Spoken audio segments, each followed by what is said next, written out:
ziua, Mike Ostache mă numesc. Povestește-ne traseul tău profesional din T0 în T1. Cum ai ajuns aici? Cât de greu ți-a fost? Ce ți s-a părut relevant până în momentul de față? Primul că totul este greu, depinde cum te uiți la situație. Primul job a fost la 11 ani, când am ajuns în Israel cu familia în 88. Am dorit să-mi cumpăr o bicicletă de $100. Neavând bani, m-am dus și m-am angajat într-o piață și am avut roșii și ceapă. Și așa mi-am făcut primii bănuți. Evident că nu mi-am cumpărat bicicleta. Am cumpărat mai multe biciclete mai stricate, mai ieftine și am făcut o bicicletă din 6. Asta a fost primul job. Restul, dacă e să sar până la după facultate, primul job a fost în investment banking la o firmă din Los Angeles, unde am absolvit și facultatea. După care am sărit la altă firmă de investment banking și încet cineva m-a zgăduit și mi-a spus că au ajuns 5 ani de lucrat pentru alte firme de investment banking și a trebuit să-mi fac firma proprie. Fiind prea tânăr, la 23 de ani, să fac o firmă de investiții bancare de investment banking, am făcut o firmă de Search Engine Optimization, SEO, cu un amic din facultate, care s-a dezvoltat într-o firmă mai mare, cu 26 de site-uri ale noastre. Ne-am oprit să optimizăm pentru alții și am făcut asta doar pentru noi. Când am ajuns la $250,000 pe lună, în luna 24-25, am vândut acțiunile firmei și am început să vin mai mult în România. Una dintre dorințele mele era să vin în România cu o fundație de-a mea și să ajut copii defavorizați, copii din orfelinate. Asta a fost traseul meu care m-a adus înapoi în România. Aici, evident, n-am putut să stau după câteva luni doar să fac chestii filantropice și m-am apucat încet să aduc branduri mari din America în România.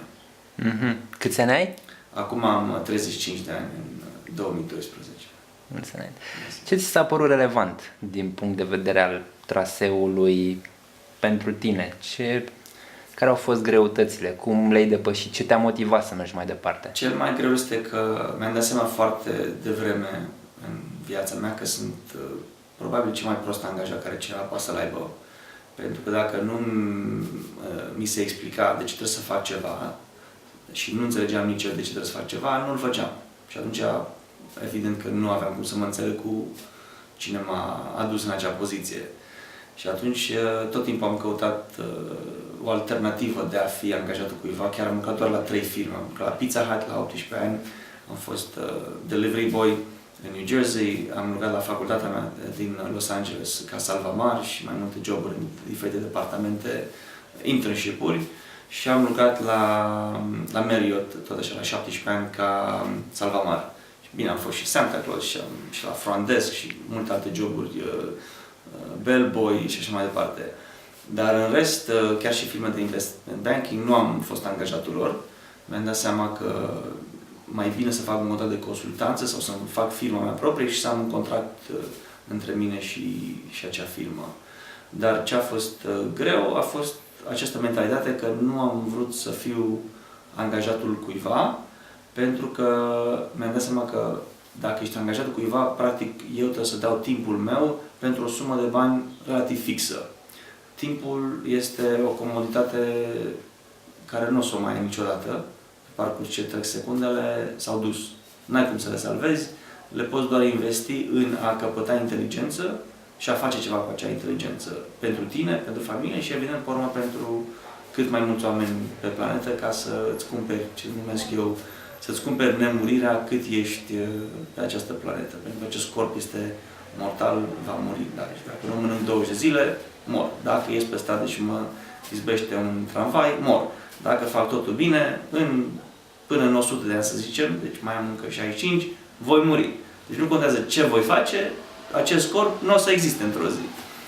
Și înțelegând acest lucru la 19 ani, când am studiat foarte intensiv psihologie și filosofia, mai ales filosofia greacă, am decis să încerc să fac ceva cu viața mea mai mult decât ceea ce pot consuma eu.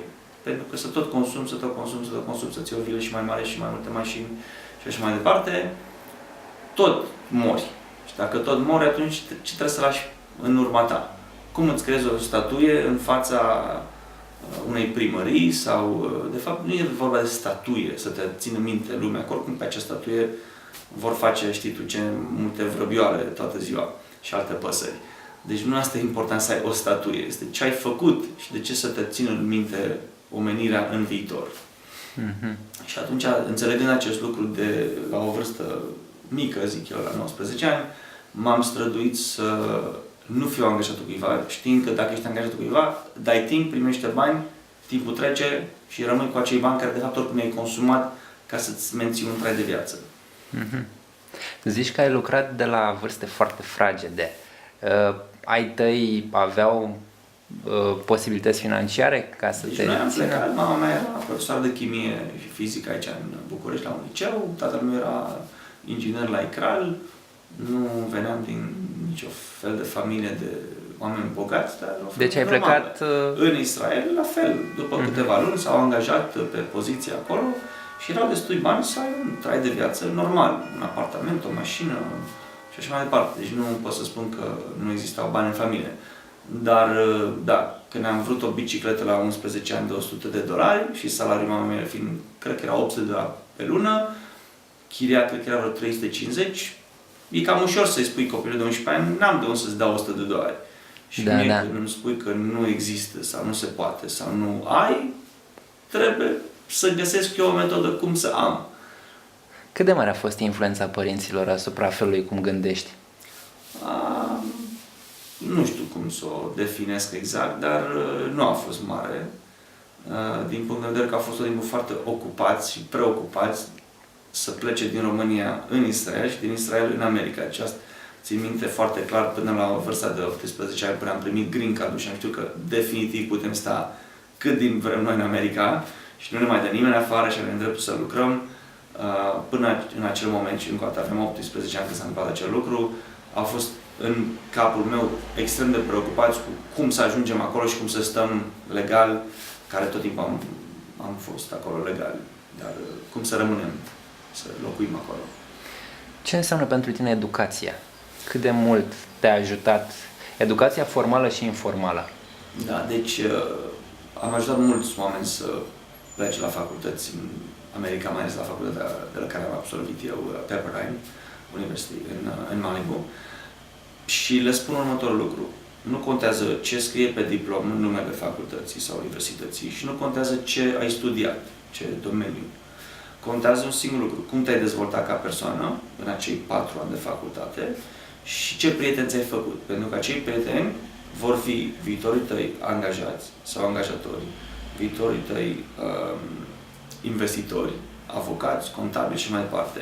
Deci asta este cum definesc eu educația. Ești într-un sistem unde trebuie să plătești niște bani sau dacă ai burse, cum am avut eu, sau ții împrumuturi, cum am avut la fel, o parte a fost împrumut, o parte a fost bursă, atunci asta este ce numesc eu un mediu educațional în care tu te dezvolți.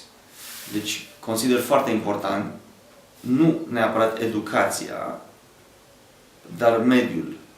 Da? Deci dacă, în prezentările mele când vorbesc cu studenți, le arăt o poză a unei găini și pe urmă o poză a unui ou. Și le spun care a fost primul, ou sau găina. Și îi las să intre în discuții până ajung, evident că mulți ajung la concluzia Dumnezeu și se termină concluzia. Și următorul slide este o poză a unui cuib. Și le spun, fără acest cuib, n-ai fi avut cum să existe ou să fie clocit și n-ai fi avut, deci nici nu e relevant răspunsul sau nu e relevant să tot căutăm care e răspunsul adevărat. Pentru că nu o să-l găsim niciodată, cred eu. Sau măcar acum, în 2012, evoluția creierului nostru nu ne lasă să ajungem la acea concluzie. Și atunci concluzia la care am ajuns eu este că întâi trebuie să fie un cuib. Bine, că cuibul a trebuit construit de cineva, nu mai intrăm în discuția asta. Cuibul este echivalentul la ce am spus mai devreme, legat de acest mediu în care tu te dezvolți. Dacă ar fi să dai 3 sfaturi cuiva care vine la tine și zice, Doamne, vreau și să evoluez personal mai repede, vreau să mă dezvolt, ce sfaturi ai da? 3 sfaturi pe repede ar fi 1. Să citească o carte scrisă de Napoleon Hill în 1938, care se numește Think and Grow Rich, sau în română Gândește și vei deveni bogat sau te vei îmbogăți. Și îmbogățire nu înseamnă neapărat monetar, înseamnă și spiritual și personal, cum te vei dezvolta. Este o carte care am avut șansa să fie mie recomandată la 17 ani și am citit de câteva ori. Bine, cu cât evoluezi în viață, cu atât trebuie să mai citești pentru că descoperi lucruri noi. Deci asta e numărul 1, să citești această carte și pe urmă să folosești ce ai învățat din acea carte.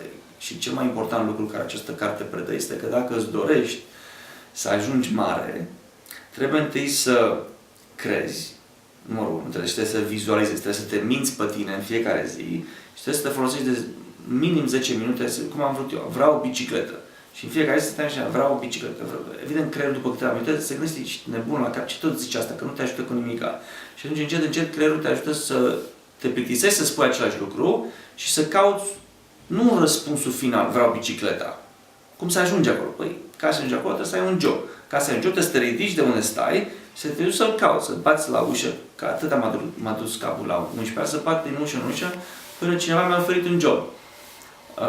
Deci asta este important. În momentul să citești cartea, sfatul 2 este să implementezi ce ai citit acolo, că este să vizualizezi ceea ce îți dorești și sunt pași mici. Atunci aveam o bicicletă, pe urmă am vrut să fac $1.000.000, pe urmă am vrut să am afaceri cu Donald Trump, pe urmă am vrut să ajut peste 1000 de copii orfani în România. Adică trebuie să ai să setezi niște goluri. Și ultimul lucru este să-ți dai seama că fără mentor nu ai cum să faci nimic singur, că nu o să te ajute nimeni și nu ai cum să te dezvolți. Și toate aceste lucruri sunt de fapt în carte. Da? Și dacă este a doua cea mai bine vândută carte după Biblie în lume, înseamnă ceva. Deci, ăsta e sfatul 1. Să citești cartea. 2. Să implementezi mentalitatea de a te minți pe tine 10 minute pe zi că vreau ăla și încet, încet să descoperi cum să ajungi acolo. Și 3. Să cauți cum să ai mentori care poate astăzi zici, îl vreau pe X. Dar tu n-ai cum să ajungi la acel om pentru că tu doar citești despre el în ziare. Dar trebuie să găsești o metodă cum să ajungi la acel om. Și am ajuns la destui dintre mari miliardari care mi-am dorit să-mi fie mentor și să pot să-i sun oricând și când îi sun să și știe cine sunt. Nu doar să sun ca gol și să nu răspundă nimeni. Da. Ce importanță are etica în viața ta? Cel mai important lucru în viață este să ai etică și să fii pe lângă oameni care au etică. Pentru că este foarte ușor să fii într-o societate sau să te afli într-un cartier, într-un oraș, într-o țară unde etica nu are o mare valoare și să zici, dacă așa se poate, atunci fac și așa. Dacă și lor le merge, poate să meargă și mie. Este cel mai greu lucru să îl implementezi. Că e ușor teoretic să te duci la un curs, să-ți fie predat sau să citești o carte sau să-ți vorbesc eu. Cel mai greu este când stai acolo și urmează să pierzi niște bani. Mai ales după ce ai investit. Și stai și te gândești să iau această mită sau să dau, sau să mint, sau să chiulesc, sau orice. Și dacă începi să te gândești, ești deja pe parcursul cel greșit. Pentru că din punctul meu de vedere, și am spus asta de multe ori, trebuie să ne uităm în dicționar la definiția cuvântului succes. Și în dicționarul american, și în dicționarul românesc. Că vorbim acum de două societăți în care am trăit jumătate de viața mea. În dicționarul american scrie foarte clar, este ceva care ai gândit, ai planificat și ai încercat. Da? Pe când în dicționarul românesc, succes egal rezultat. Deci au sărit toate etapele necesare de a concepe ceva, de a planifica și a încerca. Și atunci, dacă e să ne uităm la ce vorbeam acum 2 secunde despre etică, dacă deja începi să te gândești cum să jonglezi și dacă etica trebuie să fie dreaptă sau poți să o îndoi puțin, deja ești către definiția succesului sau a eșecului, pentru că deja te gândești prea mult la acest lucru și probabil o să începi să planifici și probabil să încerci să găsești metode cum să te folosești și de cum ai vrea tu să-ți rămână în inimă că am fost etic, dar până la urmă nu o să mai fii. Și atunci trebuie să tai gândul din prima și să pierzi mai repede, fără să stai pe gânduri 1.000.000 de ani, pentru că, la fel cum am spus în carte, dacă stai și te gândești de prea mult timp, de prea multe ori la acel lucru, o să ajungi să-l faci. Da. Ai avut căderi, eșecuri Și normal. Cred că am peste 200 de idei care au mers de aici la research și la plan de afaceri, care după X mii de dolari până în 20.000 să spunem, am spus nu sunt eu omul sau nu e timpul sau nu sunt pregătit. Dar am avut eșecuri mari de tot. Am avut odată acțiuni într-o firmă în care nu le-am vândut. Și a mers stocul de la 50 de cenți la 80 de dolari în 13 luni și pe urmă a căzut la 0. Și n-a mai existat acea firmă. Și valorau acele acțiuni 4 milioane de dolari și aveam 22 de ani. Dar nu m-a dus capul să le vând. De ce? Pentru că mi se părea că o să ducă și mai sus. Asta este o prostie care n-ai cum decât prin experiență să o înveți, să știi când să faci un salt. Un alt eșec enorm, eram într-o echipă care eu aveam doar 5%, eram director de dezvoltare, deci nu era ideea mea, am fost introdus în această firmă, dar eu dădeam din coate cel mai mult, pentru că ceilalți erau deja foarte reușiți, făcuseră câteva milioane și lor le se pare așa încă o joacă, încă o idee. Acea idee a devenit YouTube, da? Care a fost vândut în august 2006 către Google pentru $1 miliard în valoarea stocului lui Google în acea perioadă și acei doi fondatori care au vârsta mea lucraseră la directorul meu tehnic când erau studenți. Și l-a zis, da, știu, am aflat despre ei, sunt niște copii, au o idee bună, dar noi mergem pe parcursul nostru. Și m-am luat după el având 40 de ani, eu având 24 pe vremea aia. Deci, doamne, dacă tu zici așa și oricum tu m-ai adus în echipă, eu fac ce trebuie să fac. Dar eu încercam să demarăm proiectul mult mai repede. Deci există eșecuri și mici și mari și mai ales există, nu neapărat din vina ta, pentru că ai ascultat pe altcineva la care aveai mult respect și care pe urmă îți dai seama doar în timp că poți să ai mult respect pentru cineva, poți să fii mult mai în vârstă ca tine, dar poate tu ai avut o viziune sau o presimțire și trebuia să acționezi mai mult. Dar asta doar timpul dovedește. Ce rată de succes ai? Din 100 de idei care îți vin, ai calculat câte... Nu. Încerc cu cât avansez în viață să-mi vină cât mai puține idei și cu cât îmi vin mai repede să le omor cât mai repede, înțelegând destule despre mine, că am trăit deja o treime din cât am eu alocat pe această planetă la 35 de ani acum, și atunci știu că timpul e din ce în ce mai scurt, nu știu dacă și tu simți acest lucru, cu cât avansăm în viață, cu atât trece timpul mai repede. Sau simți măcar că un an a trecut mai repede. Nu știu exact de ce simțim acest lucru, dar probabil este că ne apropiem, conștient sau inconștient, să înțelegem că nu o să mai fim aici la nesfârșit, dar nu am un procent. Eu, ca să nu mă deprim, pentru că și am avut foarte multe care le-am dat de gard, eu acum zic că fac cercetări de marketing. Da, n-am cum să-ți dau un procent acum. Ok, și un cuvânt de încheiere pentru cei care se uită la acest filmuleț? Un cuvânt de încheiere e greu, un singur cuvânt, decât două. Sloganul Just Do It. Da? Deci nouă la toți ne vin foarte multe idei, dar foarte puțini dintre noi încearcă să le gândească, să le planifice și să le încerce. Mulțumim frumos!